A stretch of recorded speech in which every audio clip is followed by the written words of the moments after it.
지난 3주 동안 심판의 말씀을 계속 전하다 보니까 제가 여러분들이 웃거나 또는 얼굴이 밝아지거나 그런 건 못 본 것 같아요. 이유가 뭘까 생각을 좀 해봐요.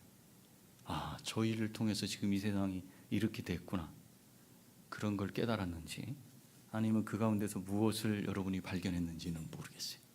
중요한 건 14절부터 시작된 19절까지의 말씀이 심판 내용이에요. 이 지구가, 온 우주가 이런 엄청난 소용돌이 속에 고통을 당할 수밖에 없었던 그 사건을 저지른 그 현장을 보았고 그 주범들을 보았어요. 그렇기 때문에 이것은 우리가 웃으면서 지날 수 있는 부분은 아니에요. 그렇겠죠? 그래서 아마 여러분들은 그 마음이 편치 않지 않았을까. 목장에서 나눌 때도 도대체 뭘 나눠야 될까? 이런 생각을 했었을 수 있어요. 이것이 나와 무슨 상관이 있었는가? 이런 생각을 할 수 있었어요. 그런데 심판을 받는 당사자 입장이 되었다면 여러분들이 과연 어떤 태도를 취했을까에 대한 걸 오늘은 좀 묻고 싶어요. 제가. 부모님들은 자녀를 키우면서 자녀를 혼내야 될 경우를 만나게 돼요. 아마 다들 경험하셨을 거예요. 지금까지 한 번도 자녀를 혼을 내지 않고 키웠다 하는 분이 과연 있을 수 있을 것인가? 아마 있을 수 있을 거예요. 그렇지만 그것은 그 부모님이 다른 방식으로 어떻게 해결을 했을 거예요. 왜 혼을 내야 되는가? 잘못이 있기 때문에. 그 잘못을 왜 지적하셔야 되는가? 그래야 바르게 키울 수 있다는 그런 확신이 부모에게 있기 때문에, 그리고 그것이 부모의 책임이라고 알고 있기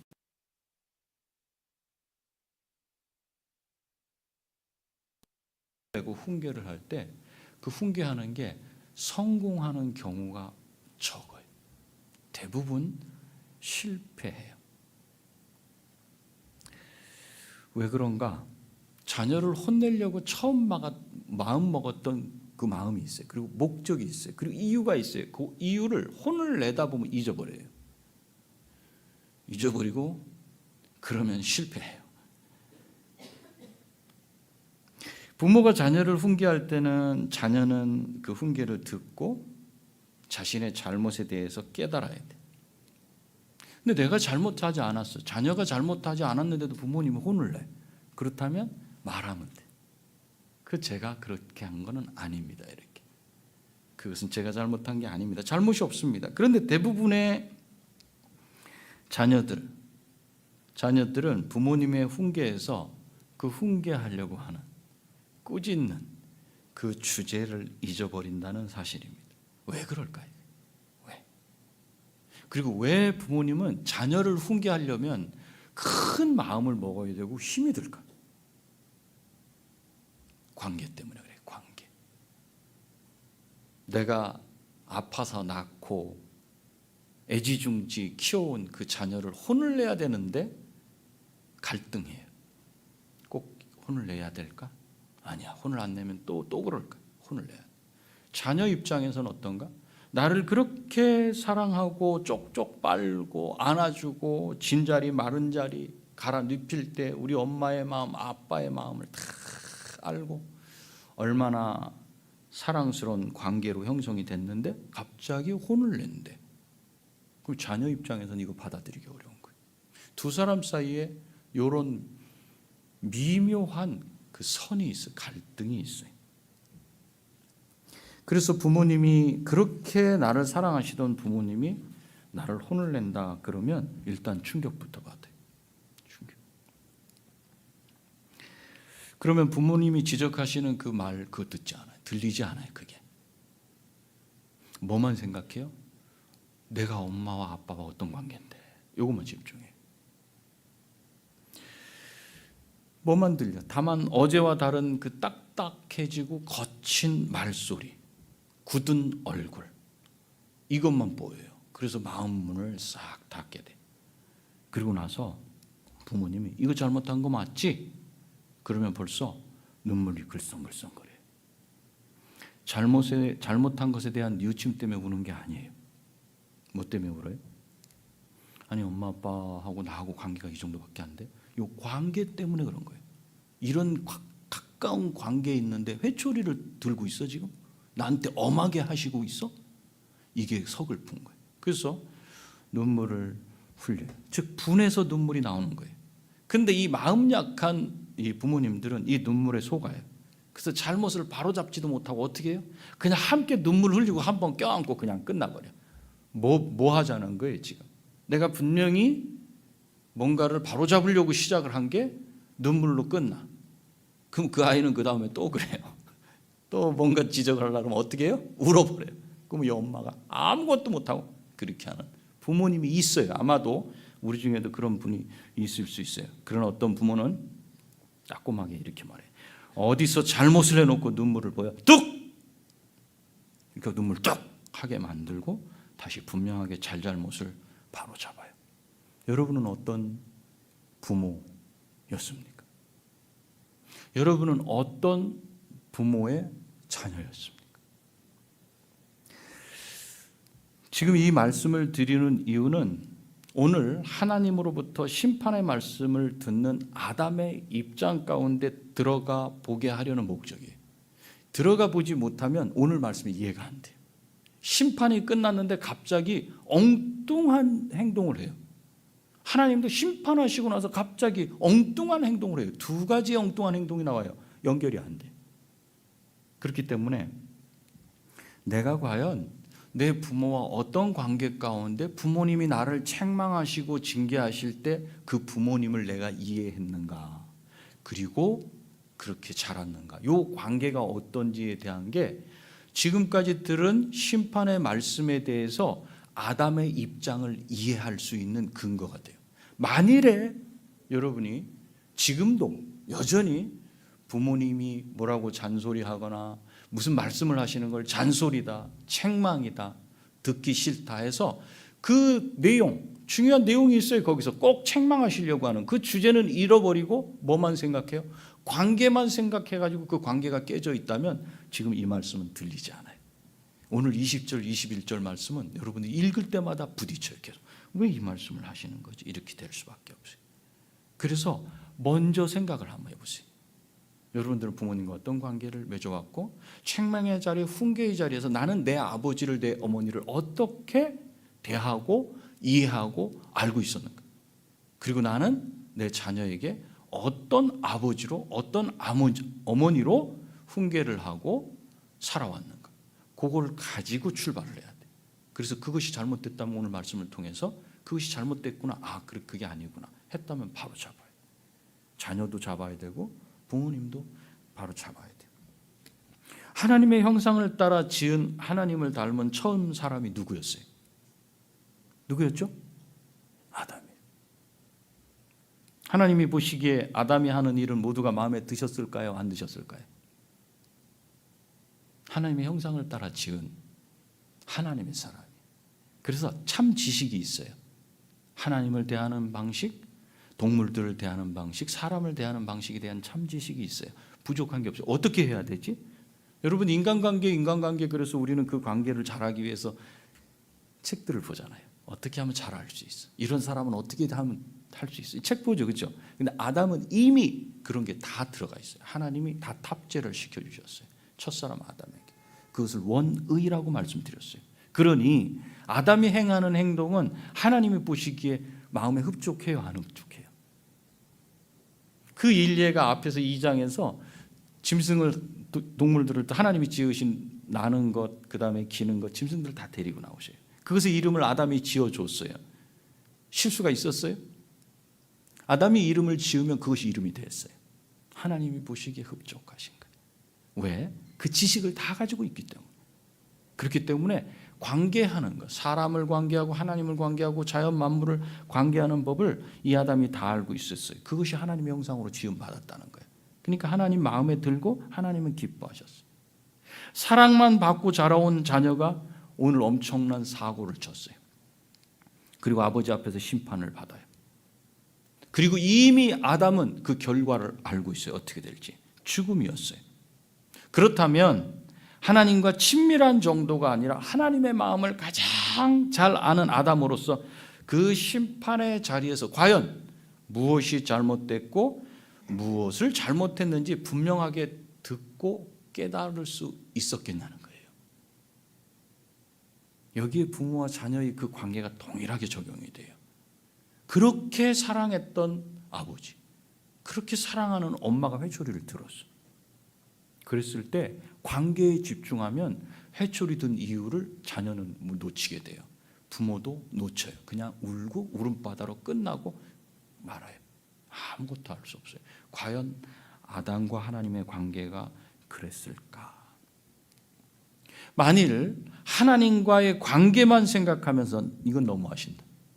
내가 어떤 아들인데 아무리 말씀을 어겼더라도 살기 위해서 고통을 당해야 되고 고생하면서 자녀를 키워야 되고 결국은 죽게 하시는 건 이건 너무 심한 게 아닌가라는 생각을 했다면 그것은 하나님과 자기와의 관계만 생각해서 내린 그런 판단이에요. 자신이 잘못이 무엇인지 지적하시는 하나님의 그 아픈 마음을 몰라서 한 그런 말일 겁니다. 그런데 심판의 말씀을 다 듣고 나서 아담은 어떤 행동을 해요?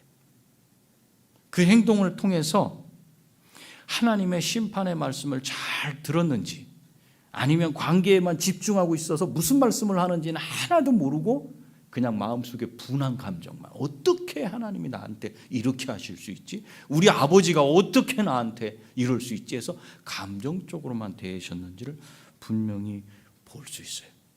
그러니까 쭉 심판이 이어지는 말씀 중에 20절, 이건 기록자가 딱 기록을 해놓은 거예요.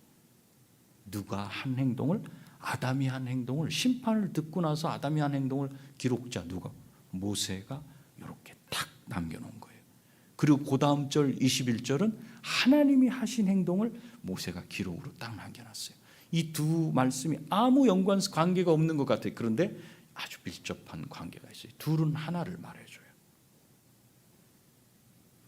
그래서 오늘 말씀을 통해서 전혀 연관성이 없는 것 같은 두 가지 이야기를 우리가 보면서 하나님의 마음을 아담이 어떻게 깨달았는지, 그 심판의 말씀을 어떻게 받아들였는지 우리가 한번 보면서 살펴보면서 하나님의 은혜를 나누려고 해요. 20절 말씀 한번 읽어볼까요? 시작. 그 아내를 하와라 이름하였으니 그는 모든 산자의 어미가 됨이더라. 그러니까 여기서 아담이 한 행동이 무엇인가? 그 아내를 하와라 이름 지었다. 이렇게 돼. 하와라고 이름을 지었다. 모세가 보니까 하와라고 이름을 지었다. 심판 말씀을 다 듣고 나서 하나님께서 뱀과 아내와 아담을 순서대로 심판하시는 그 심판의 자리에서 아담이 심판의 내용을 다 들은 후에 처음으로 하는 행동이에요. 이게 그가 처음으로 하는 행동이 자기 아내의 이름을 지어주는 일이었다고 모세는 이렇게 기록하고 있어요. 어울리지 않는 내용 같지만 아담의 아내의 이름을 보면 아담이 하나님의 심판을 통해서 무엇을 깨달았는지 알 수 있어요. 아담은 하나님의 말씀을 안 듣고 아내의 말을 듣고 금지하신 열매를 먹은 것으로 인해 하나님 앞에 심판을 받고 있어요. 그 자리는 무서운 자리예요. 벌벌 떨었을 거예요. 숨었다 그랬잖아요. 피했다 그랬잖아요. 벌벌 떨면서 고개를 푹 숙이고 아무 말도 못하고 그저 하나님의 처분만을 기다리고 있었을 겁니다. 그렇다고 어차피 반드시 죽는다고 하셨으니까 곧장 죽이시겠지. 죽으면 말지 뭐.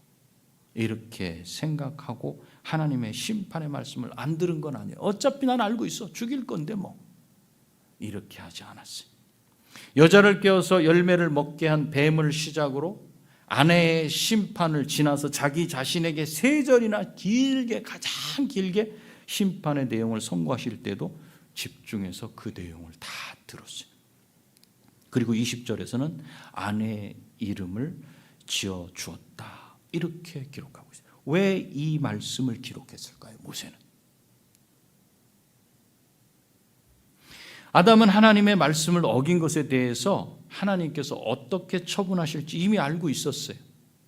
그런데 아담은 심판하시는 하나님 앞에서 그 말씀을 쭉 들으면서 발견한 게 있었어요. 그것은 형벌을 감해 주신다는 내용이 아니었어요. 반드시 죽으리라 말씀하신 것을 바꾸셔서 죽지 않게 하겠다 이렇게 말씀한 것도 아니에요. 뱀도 형벌을 받고 여자도 아담도 다 죽습니다. 그런데 아담은 심판의 내용을 들으면서 하나님이 심판하시지만 불쌍히 여기신다는 사실을 발견했어요. 심판은 하시는데 긍휼히 여기시고 자비를 베푸시는 한 아버지의 그 마음을 거기서 발견했어요. 그래서 혼을 낼 때는 잘 들어야 돼요. 거기서 혼을 내는 분을 막 감정을 건드리면 안 돼. 가만히 들으셔야 돼. 지금 아담은 가만히 들으면서 거기서 발견했어. 그 아버지의 마음. 그래서 심판 말씀이 끝나자마자 한 행동이 아내의 이름을 하와라고 이름 짓는 것으로 하나님의 심판에서 느낀 아버지의 마음을 그대로 표현했다고 기록자는 모세는 우리에게 말해주고 있는 거예요. 아담이 아내의 이름을 하와라고 지은 행동이 정말 하나님은 죄는 반드시 벌하시는 분이시지만 그럼에도 불구하고 그 안에 나를 사랑하신다는 그 사랑의 마음, 불쌍히 여기는 마음이 있다라고 깨달았어요. 그게 20절이에요. 그럼 정말 하나님이 그러셨는가? 그게 21절에서 나타나요. 21절 한번 읽어보겠습니다. 시작.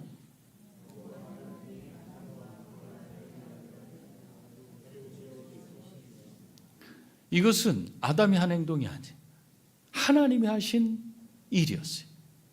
심판을 선고하신 하나님, 뭐가 이뻐요? 그렇죠? 그런데 하나님이 어떻게 하세요? 옷을 지어서 입히시.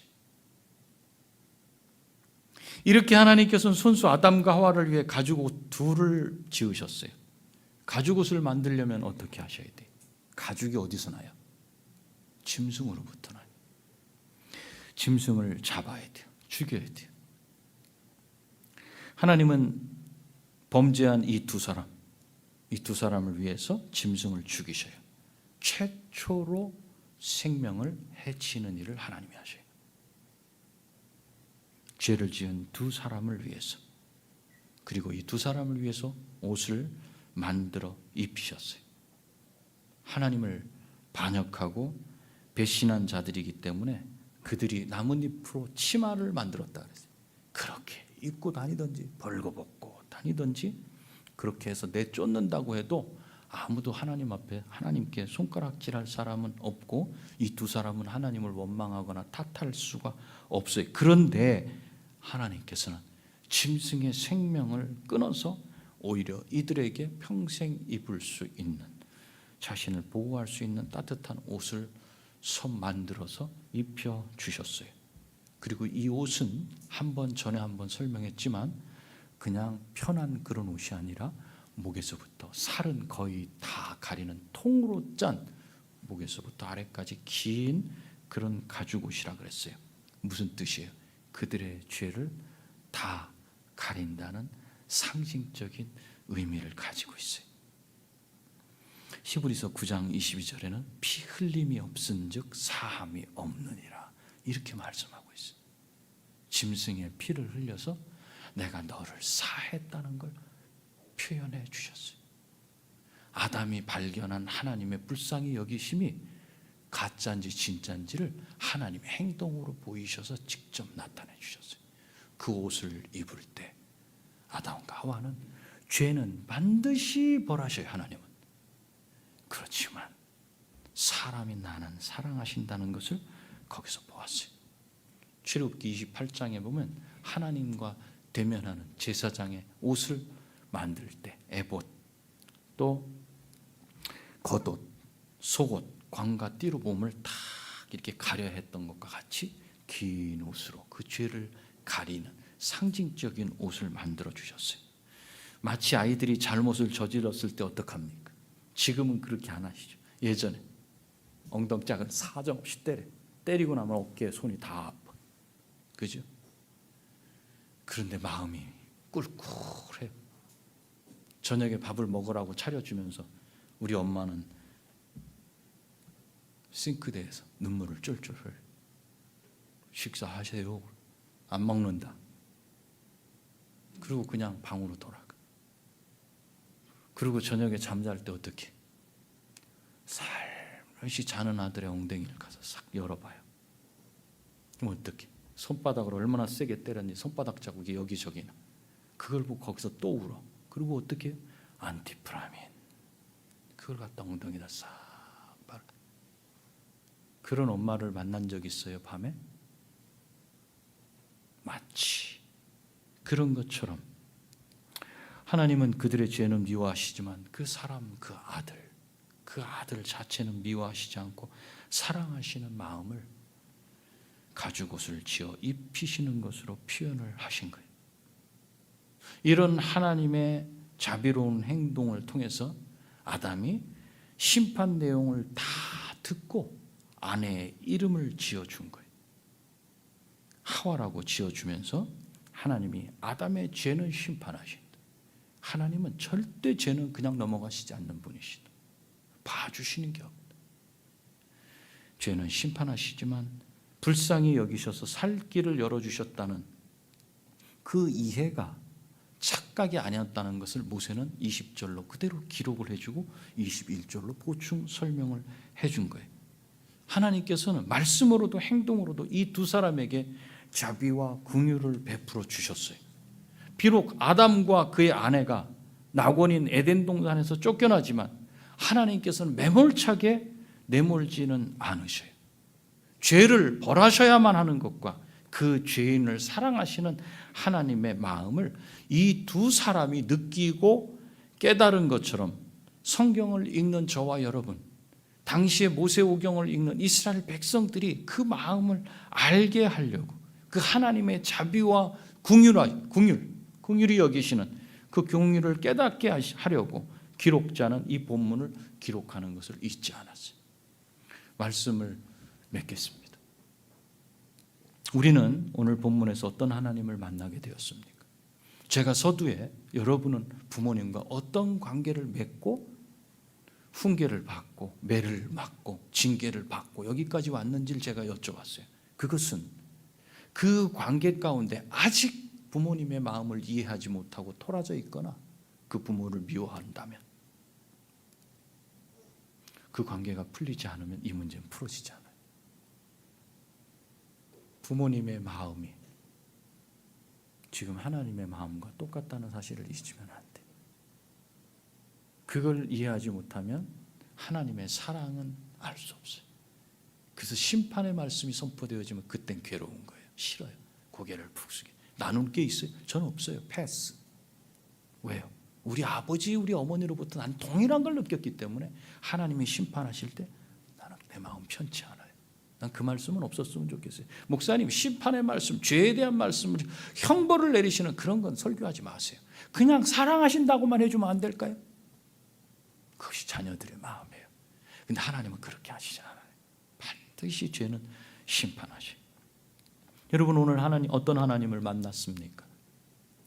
보시기에 좋았다라고 하시며 그 마음에 기쁨이 충만하셨던 하나님은 아담의 무책임한 행동으로 인해 실망하셨어요.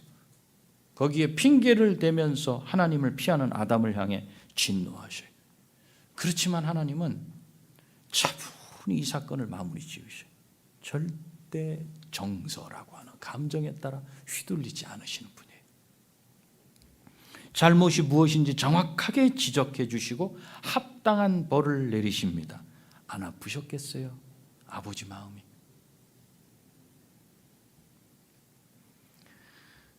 그러나 아담은 하나님을 잘 압니다. 정확하고 공정하게 심판하시지만 하나님은 죄는 미워하시는 분인지 분명히 하나님에 대한 참 지식이 있다 그랬죠.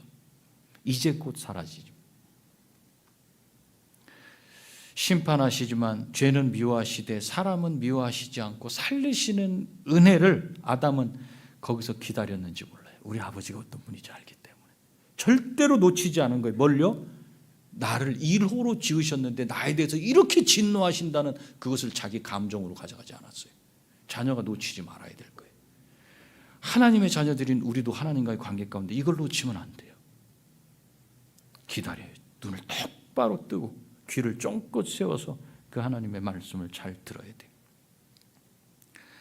아니 어쩌면 하나님이 뱀을 심판하실 때부터 하나님 앞에 어떤 죄도 용서받지 못하고 대가를 치러야 함을 알고 무섭고 두려웠을 것입니다. 그러나 형벌의 내용을 들으면서 아담의 마음은 녹아지기 시작했어요. 여자의 후손을 통해서 이 일이 있게 한 주범 마귀의 머리를 박살내시겠다는 말씀을 딱 들었을 때는 하나님께서 두 사람의 범죄에 대해 형벌로 끝내시지 않고 반드시 회복시키실 것을 거기서부터 깨닫기 시작했어요. 아내의 형벌의 내용을 통해서 사는 날 동안 자녀를 키우는 일로 인해 고통을 당해야 되고, 아내와 남편 사이가 항상 위아래를 차지하려는 그런 반역의 음모로 고통당할 것임을 알게 됐어요. 아담을 형벌하시는 내용을 통해서는 이 땅에서 고통당하면서 먹고 사는 일 위해 땀을 흘려야 되고 수고하다가 죽는 것으로 이 땅에서의 삶이 끝난다는 것을 알게 됐어요. 이 무서운 형벌을 받게 되지만 하나님은 이 죄를 짓게 만든 사단을 반드시 멸하시고 하나님과 사람과의 관계를 다시 회복하실 것을 심판 속에서 보게 하셨어요. 아담은 그것을 읽었어요. 그것을 깨달았고 그 아버지의 마음을 느꼈어요.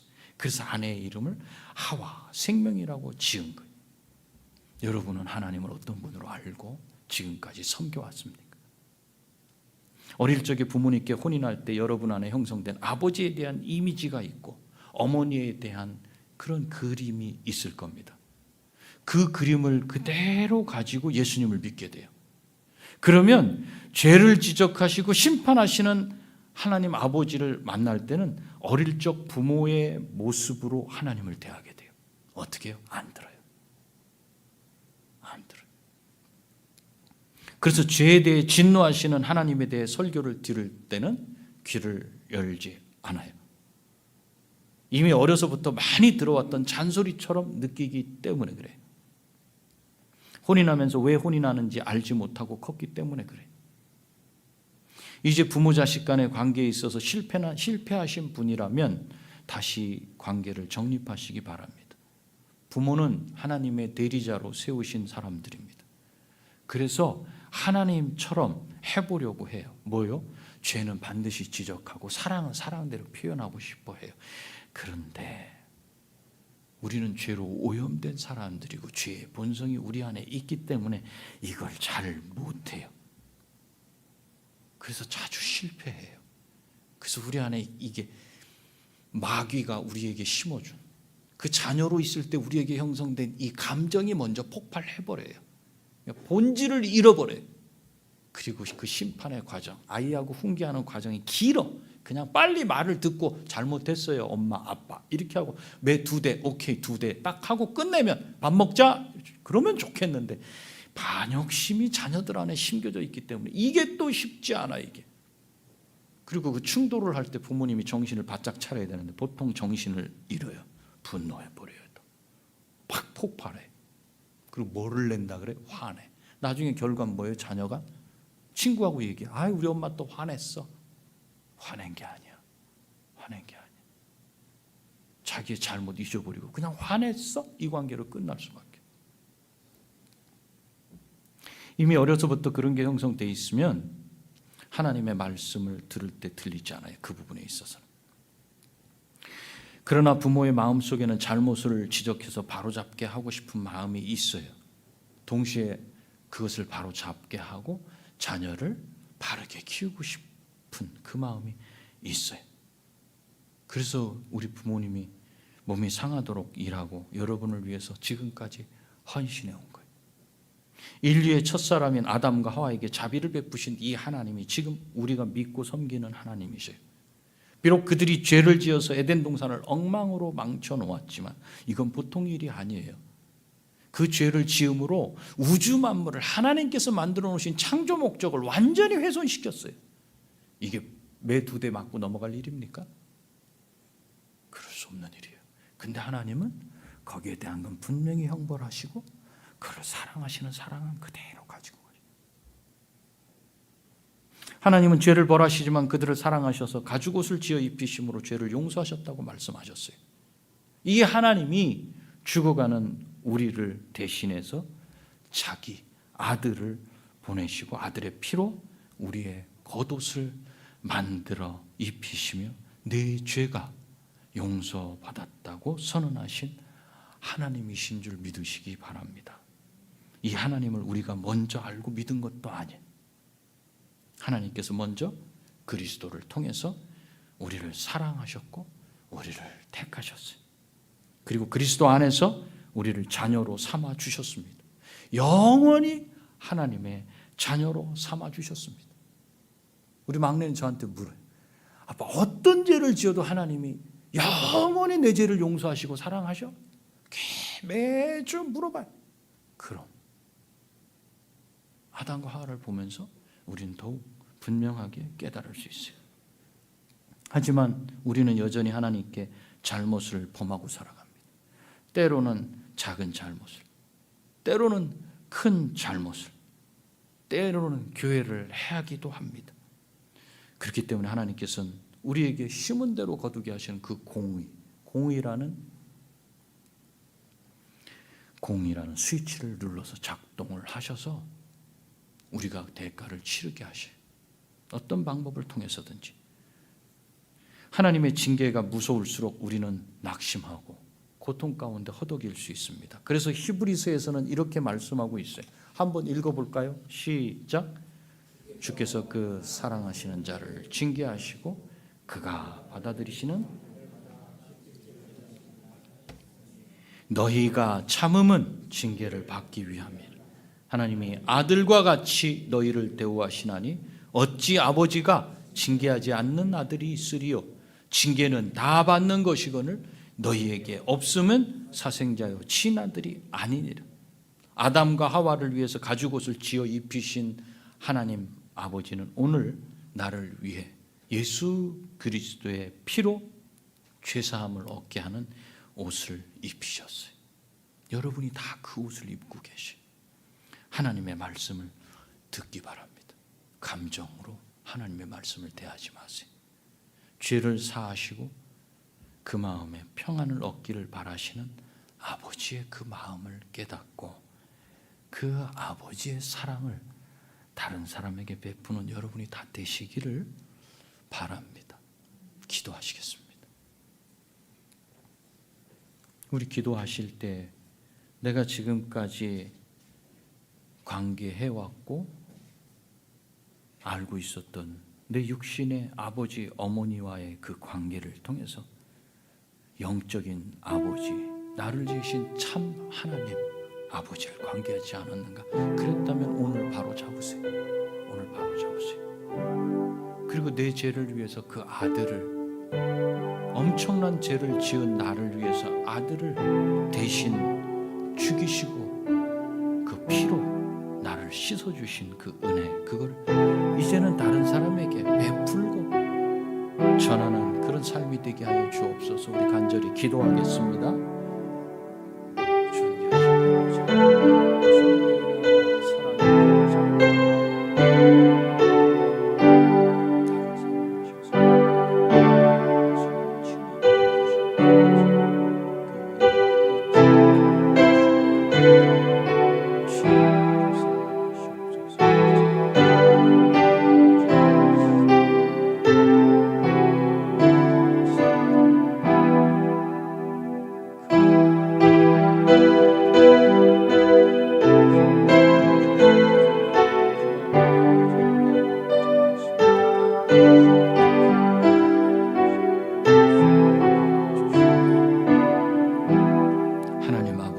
하나님 아버지, 우리는 육신의 부모로부터 하나님 아버지의 형상을 이미 봤습니다. 그런데 잘못 본 것이 많습니다. 육신의 아버지, 어머니가 하나님처럼 우리를 훈계하고 가르치고 바른 길로 인도하려고 했지만 그들이 그 역할을 잘하지 못했습니다. 본 뜻이 그것이 아니었습니다. 그러나 그것을 하지 못하여 하나님 아버지를 대하는 우리의 태도 또한 왜곡되어 있었고 그래서 어떤 말씀은 듣지 않으려고 귀를 닫고 마음을 닫았었습니다. 주님, 이 시간 회개합니다. 다시 우리 육신의 부모의 그 연약한 모습을 우리가 이해하고 깨닫고 본 뜻을 깨닫고 알 수 있도록 은혜 베푸셨사오니 다시 그 관계가 회복되도록 도와주시옵소서. 또한 하나님 아버지를 우리가 육신의 부모를 대했던 것처럼 알아와서 귀를 닫고 말씀을 듣지 않았다면 다시 그 마음을 열어주시고 귀를 열게 하셔서 주의 말씀을 듣고 눈을 초롱초롱 아버지의 말씀을 향하여 뜨고 이제는 듣는 자 되게 하여 주시옵소서. 그래서 아버지께서 우리에게 베푸신 그 사랑이 어떤지 다시 한번 실감하며 깨닫고 감사하며 살아갈 수 있도록 은혜 베풀어 주시옵소서. 우리에게 아버지의 참 마음을 알게 해주심에 감사합니다. 예수님의 거룩하신 이름으로 기도합니다. 아멘.